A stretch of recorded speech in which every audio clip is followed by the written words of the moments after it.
ओम साईं राम। आज का साईं वचन बाबा कह रहे हैं, मेरे बच्चे, कौन तुम्हारा हितकारी है या कौन तुम्हारे हित की नहीं सोचता, यह सब बातें तुम्हें तभी पता चलती हैं जब तुम विपत्ति में फंसे हुए होते हो। कौन तुम्हारा सच्चा साथी है और नहीं, यह विपत्ति आने पर समय तुम्हें बतला देता है।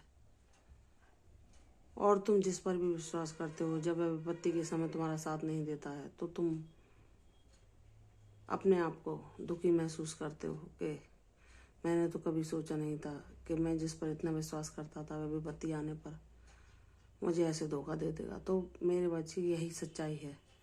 इस जीवन में ईश्वर के अतिरिक्त तो कोई भी हमारा दूसरा साथी नहीं है जो हमें हमारी विपत्ति से पार लगा सके या विपत्ति में भी हमारे साथ खड़ा रहे। इसलिए अगर सच्चा सहारा ढूंढना है तो ईश्वर को पुकारो, उन्हें अपने जीवन का नियंत्रणकर्ता बना दो, उनके शरणागत हो जाओ, पूर्ण रूप से समर्पण करो, उनके श्री चरणों में अपनी सारी समस्याएं, अपना जीवन, अपना कर्म, अपना सर्वस्व अर्पण करके तो देखो, वह तुम्हें सब विपत्तियों से मुक्त कराने की शक्ति रखते हैं।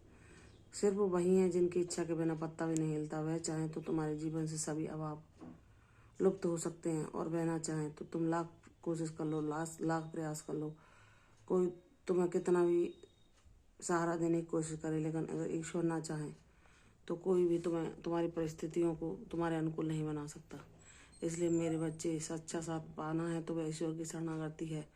उन पर जब तुम निर्भर हो जाते हो, अपनी सारी चिंता को उनके चरणों में समर्पण कर देते हो, सब भयों, तब वह तुम्हें सभी भयों से मुक्त कर देते हैं और आश्वासन देते हैं कि अगर तुम सच्चाई के मार्ग पर चले, भक्ति मार्ग पर, उनके बताए निर्देशन में तुमने सभी कर्मों को किया, उनके दिखाए मार्ग को तुमने चुना, तो फिर तुम सदैव सत्य मार्ग पर चलते हुए प्रभु तुम्हारी परीक्षा भी लेते हैं। लेकिन जब तुम दृढ़ होते हो अपनी भक्ति में तो तुम अपने विश्वास के द्वारा निश्चित ही सभी असफलताओं पर विजय प्राप्त कर सकते हो।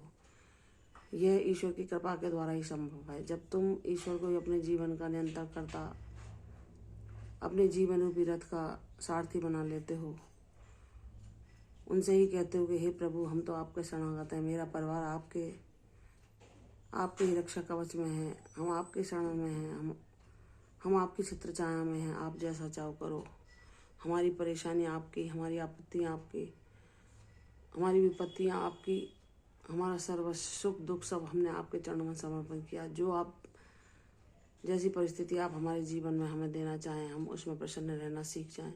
इतनी कृपा करना हे मेरे साईं, हे मेरे बाबा। हम किसी को भी दोष ना दे सकें अपनी परिस्थितियों के लिए और ना उन पर बुरा समय आने पर साथ न देने का आरोप ही लगाएं, क्योंकि ईश्वर की मर्जी ही सर्वस्व होती है, उनकी मर्जी के बिना कुछ भी संभव नहीं। इसलिए वह हमें यह ज्ञान प्रदान करते हैं कि किसी से इतना मोह भी ना करो, जबकि तुम उसको परखना चाहो तो वह तुम्हारा साथ छोड़ दे और तुम दुख को प्राप्त करो। इसलिए मेरे बच्चे, इस जीवन में सिर्फ ईश्वर का सहारा ही एक सच्चा सहारा है, जो कि हमें सभी चिंताओं, सभी भयों से मुक्ति प्रदान करता है, हमारे जीवन को उद्देश्य प्रदान करता है, हमारे जीवन में सच्चा सार क्या है हमें ये ज्ञान कराता है।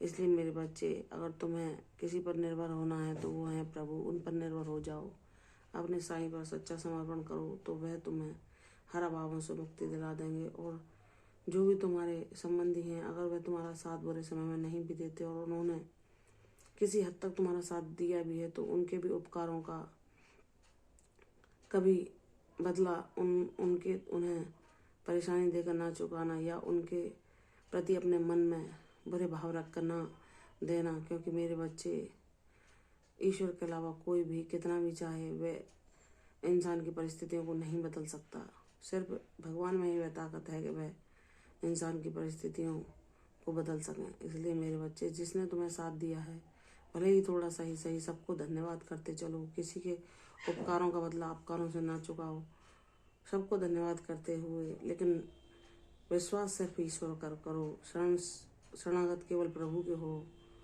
और अपना जीवन का सार भी उन्हीं को बनाओ, अपनी परेशानियां भी उनसे ही कहो, अपने दुख भी उनसे ही बयां करो और उनसे ही मदद मांगो, क्योंकि वह तुम्हारा बिना मांगे ही तुम्हारे जीवन से सब समस्याओं का अंत कर देते हैं। वह जानते हैं कि मेरा बच्चा किन विपत्तियों से, किन मुसीबतों से जूझ रहा है और उसके लिए किस समय पर क्या उचित है, और जब तुम उनकी शरण में रहकर सुखी और शांत रहना सीख जाते हो तो धीरे धीरे तुम्हारे जीवन से सारी समस्याओं का अंत होता चला जाता है और तुम ईश्वर की सानिध्य प्राप्त कर लेते हो, उनकी ऊर्जा को पा लेते हो और सच्चे अर्थों में जीवन जीने की कला सीख जाते हो और हर परिस्थिति में शांत रहना और प्रसन्न रहना सीख पाते हो। ये मेरे सदगुरु की कृपा से ही संभव है। तो हे मेरे बाबा, मुझे अपनी कृपा पात्र हमेशा बनाए रखना, मेरे अपराधों को बिछाना एक छोटे बालक की भांति और मुझे मेरे अवगुणों से मुक्त करना। मेरे बाबा, मुझे सद्गुणों युक्त बनाना, मुझे अपनी अटूट भक्ति देना जो इस जन्म तो क्या जन्मों जन्म तक भी ऐसे ही चलती रहे और मुझे आपका शाश्वत साथ और आपकी भक्ति मिले सदैव के लिए। यही मेरी प्रार्थना है। बाबा कहते हैं, मेरे बच्चे, जब तू सच्चा ज्ञान पा लेता है तो फिर तू मेरे अलावा कुछ नहीं मांगता और जब तेरे जीवन का कल्याण मैं स्वयं करता हूँ और तेरे जीवन में सारी सुख सुविधाएं समृद्धि सब कुछ ला देता हूँ। लेकिन तू जब जान जाता है कि सच्चा खजाना ईश्वर की कृपा और उनकी ऊर्जा को पाना ही नहीं है तो सच्चे अर्थों में तुम सुखी बन जाते हो। मेरे बच्चे, तुम सदैव सुखी रहोगे क्योंकि तुम ज्ञानवान बन चुके हो। मेरी आज्ञा का पालन करो, मेरे दिखाए मार्ग पर चलो, तुम्हारा कल्याण होगा। दीर्घायु भव। कल फिर आऊंगी साईं वचन के साथ। तब तक के लिए ओम साईं राम।